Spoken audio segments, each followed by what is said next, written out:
नमस्कार। छंदों की कड़ी में हमारा अगला छंद है इंद्र वज्रा। देखिए, इंद्र वज्रा छंद बहुत ही प्रसिद्ध छंद है और गेय छंदों में ये सबसे प्रमुख है। संस्कृत के कवियों का ये सबसे प्रिय छंद रहा है और इसको पढ़ने में भी बहुत आनंद आता है। देखिए, इसका लक्षण है स्यादिंद्र वज्रा यदि तौ जगौगः। अर्थात इंद्र वज्रा छंद के प्रत्येक चरण में यदि तौ जगोगः, तौ से तात्पर्य है दो तगण जगण और दो गुरु वर्ण होते हैं। इस प्रकार इसके प्रत्येक चरण में 11 वर्ण हुए और पूरे पद्य में कुल मिलाकर 44 वर्ण हुए। इंद्र वज्रा छंद के ही समान है उपेंद्र वज्रा, और जब इंद्र वज्रा और उपेंद्र वज्रा दोनों मिल जाते हैं तो बन जाता है उपजाति। तो कुल मिलाकर कहेंगे इंद्र वज्रा, उपेंद्र वज्रा और उपजाति छंद एक दूसरे के समान हैं। तो आइए देखते हैं इंद्र वज्रा छंद का उदाहरण।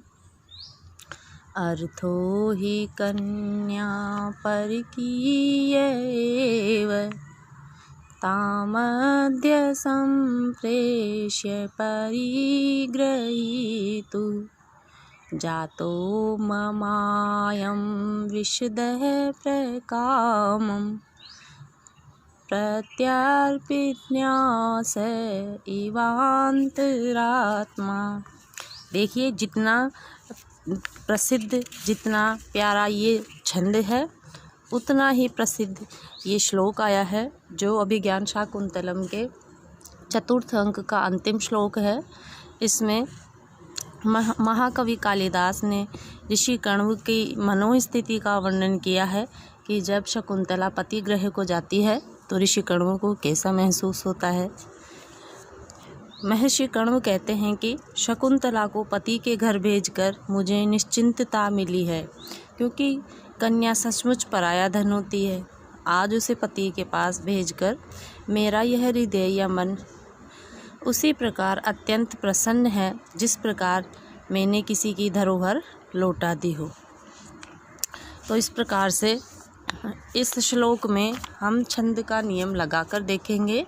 स्यादिंद्र वज्रा यदि तौ जगोगः। देखिए, लक्षण में भी 11 ही वर्ण हैं, तो छंदों के लक्षणों में जितने वर्ण आते हैं तो उसके चरण में भी उतने ही वर्ण आते हैं, ये ध्यान रखिएगा।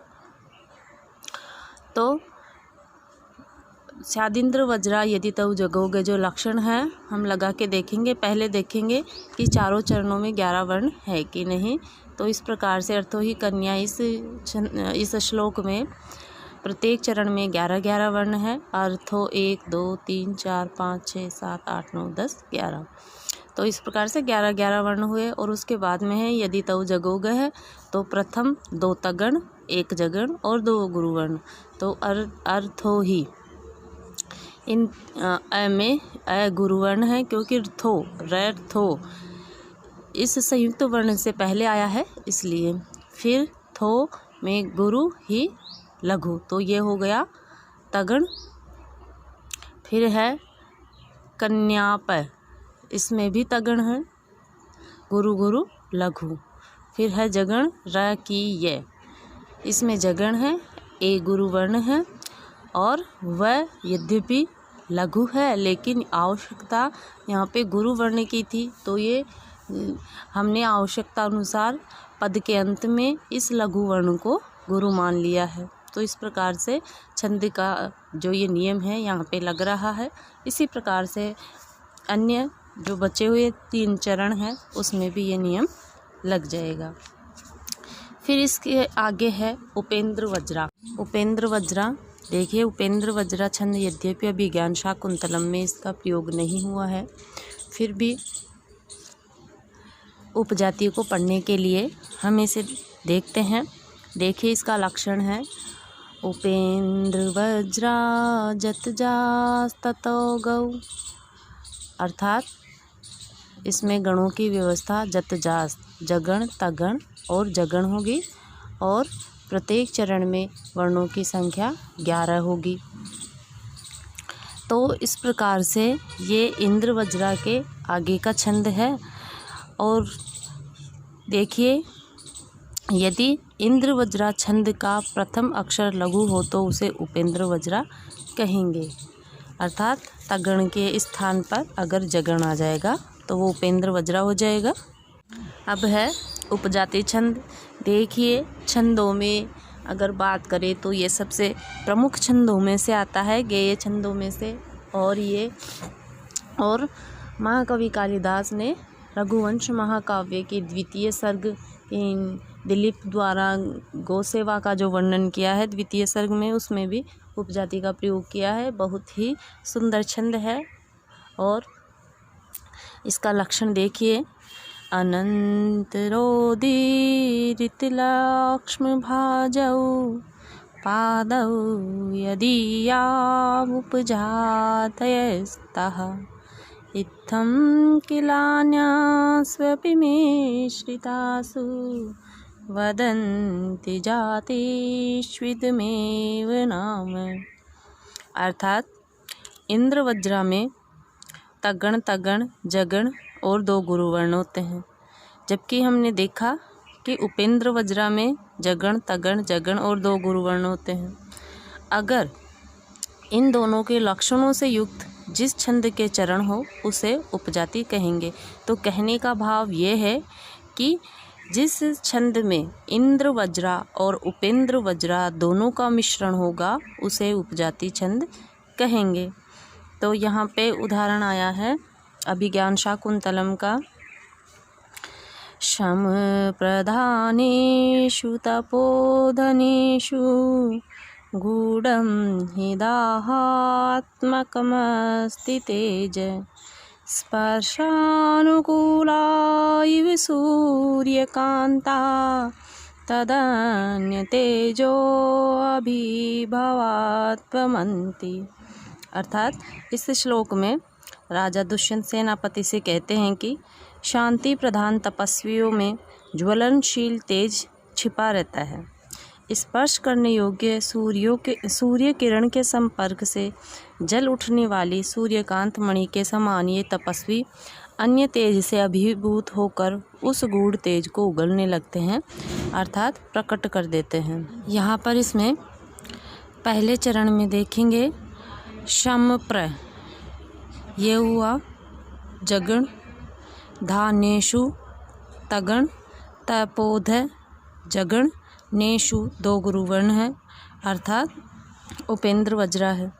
ऐसे ही चौथे चरण में भी उपेंद्र वज्रा छंद है, जबकि इसका जो दूसरा और तीसरा चरण है उसमें इंद्र वज्रा है। देखिए, गूढ़म ही, ये हुआ तगण, दाहात्म तगण, कमस्ति जगण, तेज है 2 गुरुवर्ण। ऐसे ही तीसरे चरण में है। तो अर्थात कहने का तात्पर्य यह है कि यमाता राजभांसल का जो सूत्र है उससे हम गणों की व्यवस्था लगा लगा कर देखेंगे कि छंद में ये गण है कि नहीं। और ये छंद है, जो ये श्लोक जो हमारे सामने है, ये उपजाति का उदाहरण है। आगे हमारा छंद है वंशस्थ छंद।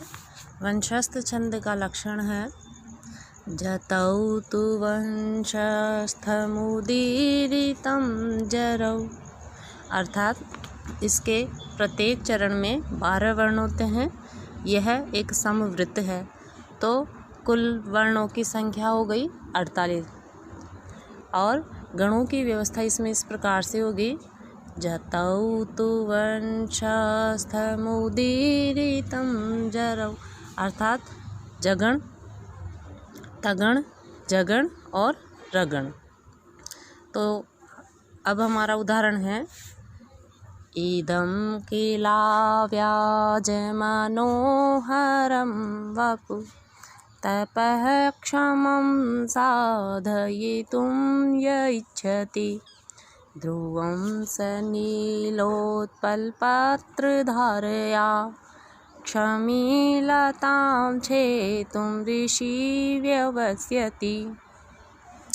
ये जो श्लोक है अभिज्ञान शाकुंतलम में प्रयोग हुआ है। इसमें जो राजा दुष्यंत है ये मन में विचार कर रहे हैं कि जो कण्व ऋषि ने शकुंतला को पेड़ पौधों को सींचने का जो कार्य दे रखा है, तो इस प्रकार का जो कठोर कार्य कोमलांगी शकुंतला को दे रखा है, तो इस प्रकार से ऐसे लगता है जैसे ऋषि नीलकमल के पत्ते या पंखुड़ी की धार से खेजड़े जैसी कठोर लकड़ी को काटने का प्रयास करता है, अर्थात कोमलांगी शकुंतला से कठोर कार्य करवाना अनुचित है।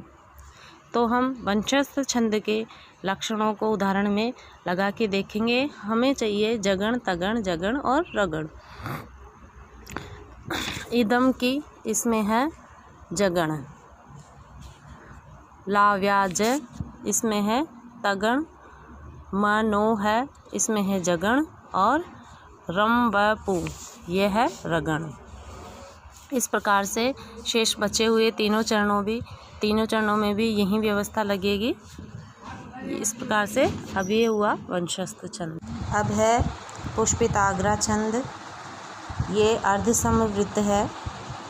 देखिए इसका लक्षण, अयुजी न युग रेफ तो यकारो युजी च न जऊ जर्गाश्च पुष्पिताग्रा, अर्थात अयुजी न युग रेफ तो यकारो। अयुजी जिसके पहले और तीसरे चरण में न युग नगण है जो जोड़े के रूप में होगा, नगण नगण, रेफ तो यकारो रगण और यगण। इस प्रकार से 12 वर्ण हो गए। जबकि युजी च दूसरे और चौथे चरण में नजऊ जरगाश्च नगण, जगण, जगण और रगण हो, तो इस प्रकार से इसमें हो गए 13 वर्ण। तो ये हो गया पुष्पिताग्रा छंद का लक्षण। तो इस प्रकार से हमने देखा कि पुष्पिताग्रा छंद के प्रथम और तीसरे चरण में वर्णों की संख्या 12 हुई और द्वितीय और चौथे चरण में वर्णों की संख्या 13 हुई। उदाहरण है हमारे पास में तुरग खुरहतस्तथा ही रेणु विटप विषाक्त जरार्द्रवल्कलेषु पतति परिणतरुण प्रकाशः शलभ समूह इवाश्रम द्रुमेषु। तो देखिए इसके उदाहरण में हम लक्षण लगा के देखेंगे। पहले चरण में हमें चाहिए 2 नगण, रगण और यगण। तो तुरग सर्वलघु, खुर है ये भी सर्वलघु है, तो 2 नगण हमें मिल गए हैं।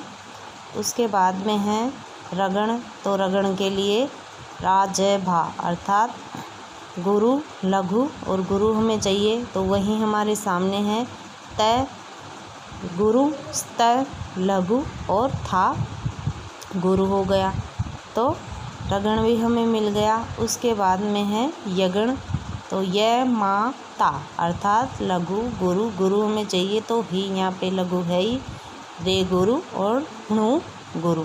तो इस प्रकार से प्रथम चरण में पुष्पिताग्रा छंद का लक्षण लग गया है, उसी प्रकार से तीसरे चरण में भी लगेगा। अब हम देखेंगे सम चरणों में। तो दूसरे चरण में देखेंगे वर्णों की संख्या यहाँ पर 13 है और गणों की व्यवस्था है नगण, जगण, जगण और रगण। तो वीटप इसमें नगण है, ये सर्वलघु है। फिर है जगण, जय भान अर्थात लघु गुरु लघु, तो वी है, वी लघु। षटकोण है गुरु, क्योंकि त इस संयुक्त वर्ण से पहले आया है, ये त स्वयं लघु है, तो इस प्रकार से ये जगण हो गया। फिर है जलार्द्र, ये भी जगण है। फिर वल्क, वल्कले ये रगण है और एक गुरुवर्ण मिल गया। तो इस प्रकार से 13 वर्ण इसमें हो गए। गणों की व्यवस्था भी लग गई। चौथे चरण में भी इसी प्रकार से होगा। प्रहर्षिणी, प्रहर्षिणी छंद का लक्षण है त्रयाशाभिमनजरिगा प्रहर्षिणीयम्। अर्थात जिस छंद के प्रत्येक चरण में तीसरे और 10वें अक्षर के बाद यति हो, कुल 13 अक्षर हो तथा मगण मनजरगा मगण नगण जगण रगण और एक गुरु अक्षर हो, वहाँ प्रहर्षिणी छंद होता है। देखिए उदाहरण में, तो इस प्रकार से ये समवृत्त हो गया और इसके प्रत्येक चरण में वर्णों की संख्या 13 हो गई। उदाहरण है एष त्वा मभिनवकण्ठ क्षोणितार्थी शार्दूलः पशुमिव हन्मि चेष्टमानम् आर्तानां भयमपनेतुमातधन्वा दुष्यन्त तव क्षणं तव शरणं भवत्विदानीम्। अर्थात इस पद्य के प्रत्येक चरण में देखेंगे मगण नगण जगण रगण है या नहीं। तो एष त्वा गुरु गुरु गुरु ये हो गया मगण। मभिन्न अर्थात नगण वकंठ जगण शोणिता रगण और एक थी गुरुवर्ण हमें मिल गया। तो इस प्रकार से दूसरे चरण में भी शार्दूल है, सर्व गुरु है, तो यह हो गया मगण। फिर है पशुमी नगण वहन्मी जगण चेष्टमा रगण और एक वर्ण हो गया गुरुवर्ण न।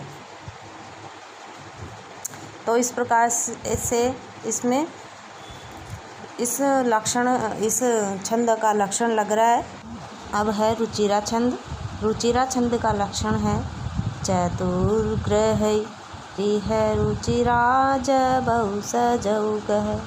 अर्थात जिस छंद के चरणों में चौथे और 9वें अक्षर के बाद यति या विराम आए तथा गणों की व्यवस्था है जबौ सजौ गह, जगण भगण सगण जगण के बाद एक अक्षर गुरु हो, वहाँ रुचिरा छंद होता है। देखिए ये एक समवृत्त है और इसमें प्रत्येक चरण में वर्णों की संख्या हो गई 13। तो उदाहरण है इसका प्रवर्ततां प्रकृतिहिताय पार्थिवः सरस्वती श्रुतमहतां महीयसां ममापि च शपयतु नीललोहितः पुनर्भवं परिगतशक्तिरात्मभू। अर्थात इस उदाहरण में हम लक्षण लगा के देखेंगे। तो सबसे पहले हमें चाहिए जगण, जभौ सजौ गह, जगण भगण सगण जगण और गुरुवर्ण। तो प्रवर्त इसमें जगण है, ताम प्रकृ इसमें भगण है, भा न स है ना, गुरु लघु लघु तो ताम है, गुरु प्र लघु क्रि लघु, तो ये हो गया भगण। उसके बाद में ती ही ता, ये हो गया सगण। सगण में स लय गा अर्थात लघु लघु गुरुवर्ण होना चाहिए, तो ती ही ता लघु लघु गुरुवर्ण है, तो ये सगण हमें मिल गया। उसके बाद में यह पार्थी लघु गुरु लघु अर्थात जगण और अंत में है गुरुवर्ण। तो इस प्रकार से इस छंद के लक्षण नियम इस उदाहरण में लग रहे हैं और 13 चरणों वाले इस छंद के प्रत्येक चरण में चौथे और 9वें वर्ण के बाद यति है। तो इस प्रकार से